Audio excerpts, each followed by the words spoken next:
I don't know. But let's think about COVID. Go to your phones. What do you think was the most profound change in education because of COVID-19? I gave you 4 options, right? Distance learning, facilities upgrades, testing protocols, virtual meetings, and graduations. We're going to ask it. That's a great question. I don't know if they're positive.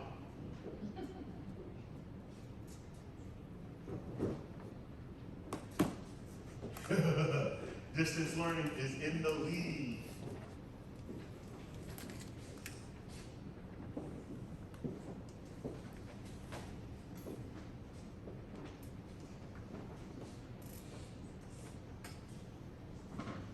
So remember, in education, we do a lot of great things.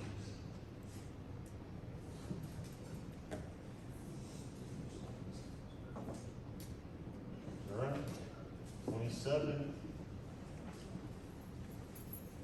All right, so I don't think anybody's going to catch distance learning. Just let's do a quick thumbs up, thumbs down. How many people, thumbs up, think distance learning is a positive game changer in education? Thumbs up.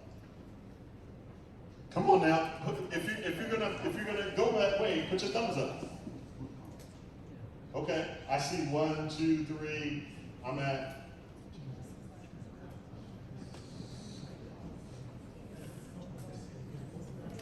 at 10.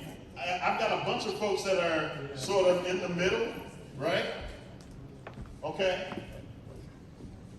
So, here's what's interesting.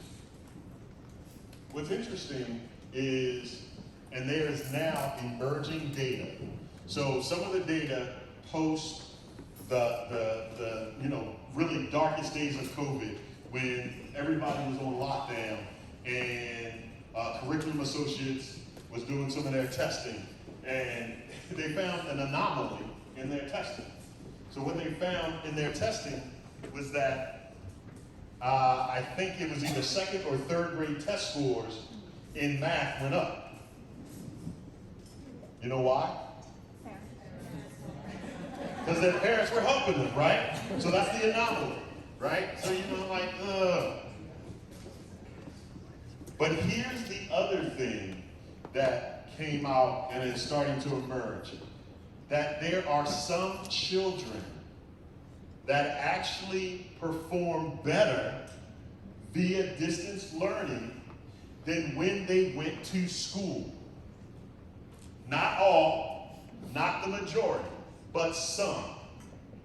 And so what that means is that while for the majority of kids, being in front of a classroom teacher every single day would be a game changer for them and help them to be more successful, for some kids, they needed that outlet, they needed that additional freedom to work at their own pace, to not have to go into school, to not deal with others. Now, I do worry about the social emotional aspect of those kids not being in the building, but it is something that we have to take into account. We don't have all the answers preliminarily, it's going to be different. It's going to be different. But here's what we have to think about 10 years from now. 10 years from now, there are going to be standing distance learning classes in every school district in America. Not all, but some. Probably not for really young kids, because are the young kids really learning via distance learning, or are their parents helping them? Their parents are probably helping them. Well, you know that answer, Jonathan. We talked about it yesterday. It was a quadratic equation. We know you're 2. Right?